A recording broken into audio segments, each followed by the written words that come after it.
UCLA, $6 million settlement with Jewish students. Campus protest controversy explained.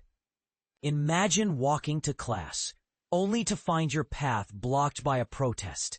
For Jewish students and a professor at UCLA, this wasn't just a hypothetical scenario, but a harsh reality in 2024. The University of California, Los Angeles recently agreed to a staggering $6 million settlement after 3 Jewish students and a Jewish professor filed a lawsuit claiming their civil rights were violated. Pro-Palestinian protesters had blocked their access to classes and other areas on campus, an unprecedented situation in the United States. This settlement marks a significant turning point. It was the first time a U.S. judge ruled against a university over its handling of on-campus demonstrations against Israel's war in Gaza. UCLA initially argued that it had no legal responsibility, as the protesters, not the university, were blocking access. However, U.S.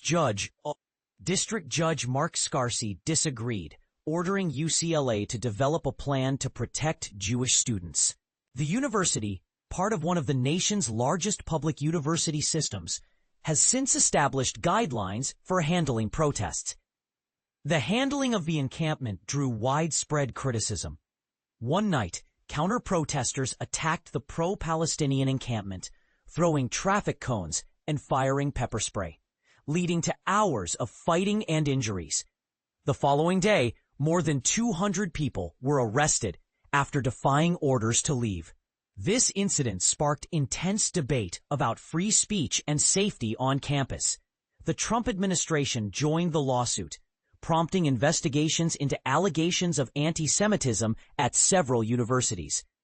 Columbia University, under pressure, agreed to pay $200 million to settle similar allegations, setting a precedent for other institutions.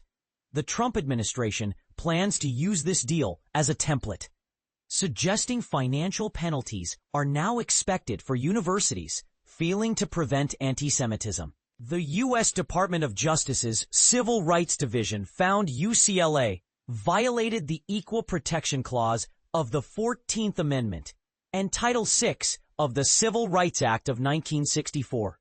UCLA was accused of creating a hostile educational environment for Jewish and Israeli students by failing to act on credible claims of harm and hostility. UCLA has pledged to implement recommendations to ensure campus safety and inclusivity. The settlement requires UCLA to grant equal access to all students, faculty, and staff, with $6.13 million going to the plaintiffs and 8 organizations combating anti-Semitism. But here's where it gets controversial. A group of 35 pro-Palestinian students, faculty members, legal observers, journalists, and activists have also filed a lawsuit against UCLA, claiming the university failed to protect them during the demonstrations. Some Jewish students have also participated in protests on campuses across the country against Israel's war in Gaza. This raises questions about the balance between free speech and protection from harm. As we move forward, it's crucial to consider the experiences of all parties involved. What do you think? Should universities prioritize free speech or safety? Let's discuss in the comments. UCLA settles $6.45 million anti-Semitism lawsuit, faces new federal litigation. In a significant turn of events, UCLA has reached a settlement regarding a lawsuit centered on anti-Semitism, agreeing to pay a hefty sum of $6.45 million. However, this resolution comes on the heels of new legal challenges from the U.S. Department of Justice, which has initiated its own litigation against the university concerning anti-Semitic incidents. During the spring of 2024, a group of UCLA students established a protest encampment on campus to voice their opposition to Israel's military actions in Gaza. This led to a lawsuit filed in June by 3 Jewish students, later joined by a professor, who claimed that the university infringed upon their civil rights by permitting the encampment to obstruct access to essential educational spaces. They argued that UCLA not only allowed this disruption, but also fostered an environment where anti-Semitic behavior was tolerated. On Tuesday, UCLA announced its agreement to pay $6.45 million to settle the lawsuit, which addressed the treatment of Jewish students and faculty during the protests that occurred last year.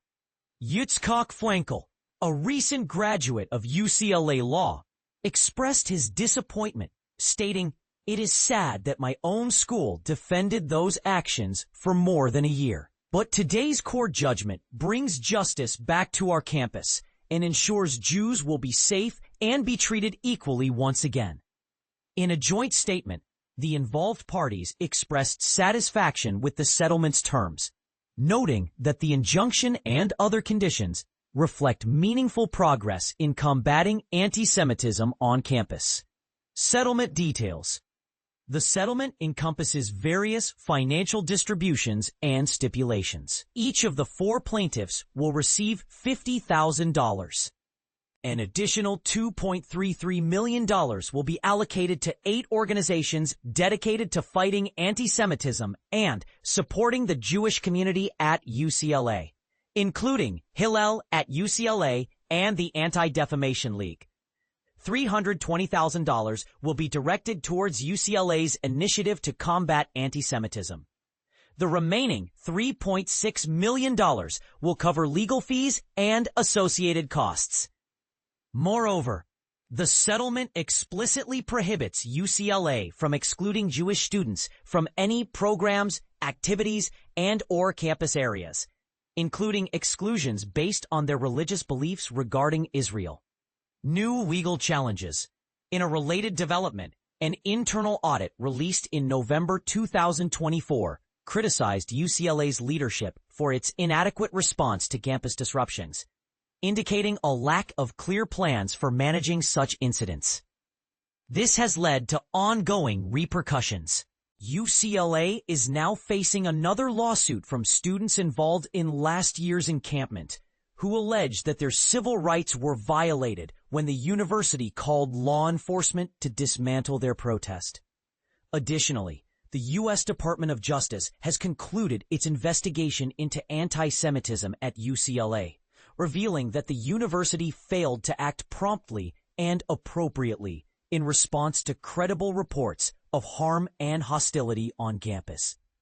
Assistant Attorney General Harmeet Dillon stated, "UCLA's inaction constitutes a clear violation of our federal civil rights laws, and the Justice Department will hold UCLA accountable to their legal obligations so that all students can have equal protection under the law." In March, UCLA committed to implementing the recommendations from a previous. These recommendations include enhancing employee training and streamlining the process for reporting anti-Semitic incidents. This situation raises important questions about the balance between free speech and the protection of students from discrimination. How should universities navigate these complex issues? What are your thoughts on UCLA's handling of these protests and the subsequent legal actions? Share your opinions in the comments below.